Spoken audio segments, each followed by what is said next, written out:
నమస్తే.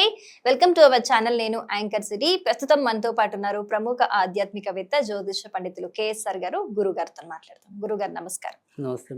గురుగారు, చాలా మంది కూడా ఆర్థిక సమస్యలతోని ఇబ్బందులు పడుతూ ఉంటారు. కొంతమంది ఏమో అప్పు తీసుకొని, ఇంకొంతమంది అప్పులు ఇచ్చి, ఇంకొంతమందికి వచ్చే జీతము చాలని జీతాలతోని ఖర్చులు ఎక్కువైపోయి ఇలా రకరకాల ఆర్థిక సమస్యలు ఉంటూ ఉంటాయి. రైట్. సో వాటి వల్ల చాలా రకాలుగా ఇబ్బందులు పడుతూ ఉంటారు. సో ఈ ఆర్థిక సమస్యలన్నీ కూడా తీరిపోయి ప్రశాంతంగా ఉండాలి అని అంటే ఏమైనా రెమెడీస్ ఉన్నాయా గురుగారు? తప్పకుండా. అంటే అసలు ఈ ఆర్థిక సమస్యలు ఒకటి మనకి మనంగా పెంచుకోవటం అనేది ఒకటి. కొన్ని సందర్భాల్లో అదంతా అవే వచ్చి అదే పడతాయి. రావటం అనేది రెండు. సో ఇక్కడ మనకు మనం వచ్చేదాన్ని కొంత కంట్రోల్ చేసుకుంటూ వెళ్ళటం అనేది అదొక సరైన పద్ధతి. కానీ కొన్ని మనకి చెప్పా పెట్టకుండా వస్తాయి. ఈసారి అలాగైనా సరే ఒక 30,000 వెనకేసాను, దాన్ని చక్కగా పక్కనెట్టి రేపు ఏదైనా మంచి ఖర్చు వాడుకుందాం అనుకున్నప్పటికీ అదే టైంలో ఇంట్లో ఎవరికొకరికి సుస్థి వస్తుంది. అవును. పాపం ఈ 30,000 అటే అటువైపు పోతాయి. వెళ్ళిపోతాయి. ఆ 30,000తో అయిపోతే పర్వాలేదు, దానికి మళ్ళీ ఇంకో 200 మన హాస్పిటల్ వాళ్ళు బిల్లు వదిలేస్తారు. మళ్ళీ వీళ్ళు ఎంత కష్టపడి 3 రెట్లు సంపాదిస్తే కానీ పని అవ్వని పరిస్థితి. అవును. సో అందుకని ఈ ఆర్థికంగా మనం ఎంత జాగ్రత్తగా ఉందాము అనుకున్నప్పటికీ కూడా చాలామంది విషయాల్లో అవ్వని స్థితిగానే ఉంటుంది. మన స్వయంకృత అపరాధాన్ని పక్కన పెట్టండి, కానీ విధివశాత్తు వచ్చేదానికి మన చేతిలో లేదు కదా. అవును. సో మరి వాటన్నిటిని మనం ఎలా ఎదుర్కోవాలి? సో మనకి ఏదైనప్పటికీ కూడా మనకు వచ్చే జీతం అనేది ఎప్పుడు కూడా అది 30,000, 40,000, 50,000 ఉందనుకోండి. కానీ మనకు వస్తున్న ఖర్చులు ప్రతిసారి అది 1,00,000కి వెళ్ళిపోతున్నప్పుడు ఎప్పుడు కూడా -50,000 దగ్గర ఉంటున్నాం మనం. ఇంకా మన జీవితానికి పొదుపెప్పుడు. అవును. సో కానీ ఇక్కడ అంటే ప్రతిదానికి ఒక సొల్యూషన్ అనేది ఎవరిది వాళ్ళ యొక్క వ్యక్తిగత జాతకం చూసుకున్నప్పుడు అర్థమవుతుంది. అవును. అంటే ఇక్కడ ధనస్థానం అంటాం, జాతకాల్లో ధనస్థానం అంటాం, దాన్ని 2వ ఇల్లు అంటారు. ఈ ధనస్థానం బాగుండకపోయినా లాభస్థానం అంటే 11వ ఇల్లు. అంటే ధనం రావటం అనేది వేరు, ఆ వచ్చిన ధనం లాభాలకి వెళ్ళటం వేరు. అంటే లాభస్థానం. ఓకే, ఖర్చుకు కాకుండా లాభానికి వెళ్ళడం వేరు. అంతేగా ఇప్పుడు మనం సంపాదించుకున్నాం, దాచుకుంటే అది లాభం. అవును. కానీ దాచుకోకుండా ఎప్పటికప్పుడు ఖర్చుకి వెళ్ళిపోతే అది వ్యయం. అవును. సో అంటే మన ధనాధిపతికి వ్యయాధిపతితో సంబంధం ఉంటే అంత వ్యయం అవుతుంది, లాభాధిపతితో సంబంధం ఉంటే లాభం అవుతుంది. సో అందుకని ప్రతి ఒక్కరికి కూడా ఆ ధనాధిపతి, లాభాధిపతి, వ్యయాధిపతి ఈ మూడింటి బట్టి మనం ఎంత మిగుల్చుకుంటాం, ఎంత సంపాదించుకుంటాం, అది సంపాదించుకోవడానికి ముందుకు వెళ్తుందా లేదా, ఇలాంటివన్నీ ఉంటాయి. మళ్ళీ వీటిలో కూడా ఇంకా మనం విస్తృతంగా చూసినప్పుడు అది ఉద్యోగం పరంగా సంపాదించుకుంటామా, వ్యాపార పరంగా సంపాదించుకుంటామా, స్వయం వృత్తుల ద్వారా సంపాదించుకుంటామా, లేదా అవినీతి మార్గంలో వెళ్ళి సంపాదించుకుంటామా, ఇవన్నీ చెప్తుంది.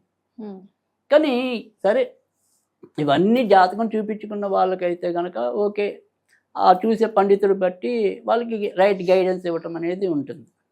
కానీ వీడితో సంబంధం లేకుండా మరి మనం ఏంటి ఫాలో అవ్వాలి, ఎలాంటి జాగ్రత్తలు తీసుకుంటే ఖచ్చితంగా ఎంతో కొంత ఆర్థికంగా బాగుంటుంది అనేది మనం అందరం కూడా తెలుసుకోవాల్సిన విషయం. ఇక్కడ మనకి ఎలాగో నేను చెప్పే దాంట్లో అందరికీ తేలికైన పద్ధతిలో ఒక స్విచ్ వర్డ్ అనేది కొన్ని చిన్న చిట్కాలతో ఉన్నంతలో సంపదలు పెరగటం కోసం చేసే పద్ధతులు కొన్ని. ఈ రకంగా మనం తెలుసుకుంటూ వస్తున్నాం. ఇప్పుడు అదే రీతిలో సాధారణంగా ఆడవాళ్ళ లేదా ఇంట్లో వాళ్ళు ఎవరైనా సరే శుక్రవారం ఇంటి మాపేస్తాం కదా, తుడుస్తాం కదా, అది వేసినప్పుడు ఖచ్చితంగా ఆ నీటిలో కొద్దిగా రాతి ఉప్పు, మామూలు సాల్ట్, రాళ్ళు ఉప్పు అంటారు, కల్లుప్పు అని కొంతమంది, రాతి ఉప్పు అని కొంతమంది, అలా ఆ ఉప్పుని అంటారు, పాతకాలంలో వాడేవాళ్ళు కదా. ఆ ఉప్పు కొద్దిగా వేసి ఈ శుక్రవారం కనీసం నెలకోసారైనా చేసినట్టయితే ఖచ్చితంగా మన ఇంట్లో ఉండే నెగిటివ్ ఎనర్జీ అనేది ఏదైతే ఉంటుందో అది పోయి మనకి రావాల్సిన మనీని సక్రమంగా వచ్చేందుకు అది తోడ్పడటం అనేది ఉంటుంది. సో అది ఖచ్చితంగా చాలా మంచి రెమెడీ అన్నమాట. సో అదొక రెమెడీ. తర్వాత శుక్రవారం మీరు పూజ చేసినా చేయకపోయినా లక్ష్మీదేవికి కొద్దిగా పాలతో కూర్చిన పదార్థాలు అంటే కలకండ కావచ్చు, పాలకోవా కావచ్చు, పాయసం కావచ్చు, ఇలా పాలతో తయారయ్యే తీపి పదార్థాలే. ఈ తీపి పదార్థాలు మీరు పూజ చేసినా చేయకపోయినా ఉత్తి నివేదనగా చూసి అమ్మ మా యొక్క స్థితిగతులు పెరగాలి అని కోరుకోవటం. సో దాని ప్రకారం చేసినట్టయితే కనుక ఖచ్చితంగా లక్ష్మి స్థిర నివాసం ఏర్పరచుకోవటం అనేది ఉంటుంది. సరే, ఇంకా ఎవరి ఇంట్లో అయితే తులసి కోట ఉంటుందో ఆ తులసి కోట ఉన్న వాళ్ళకైతే ఇంకా మంచిది.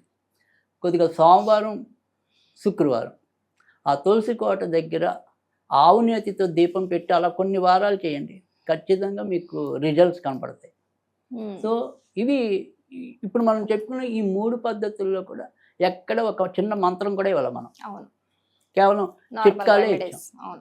సో ఈ చిట్కాలు పాటించి చూడండి, ఖచ్చితంగా మంచి జరగటం అనేది ఉంటుంది. తర్వాత రెండోది వచ్చేప్పటికి ఏంటంటే తడికాలతో ఎప్పుడు కూడా నిద్రపోవద్దు. అంటే ఇప్పుడు గబుక్కున లాస్ట్లో మనం బాత్రూమ్కి వెళ్ళాము, వాష్రూమ్కి వెళ్ళొచ్చినప్పుడు మళ్ళీ కాలు కడుక్కుంటాం కదా, డైరెక్ట్ వచ్చి పడుకోవద్దు, తుడుచుకోవాలి, లేదా కాస్త ఆగి పడుకోవాలి. సో తడికాలతో పడుకున్నాము అంటే కనుక ఖచ్చితంగా ధన వ్యయం అనేది పెరిగిపోతుంది.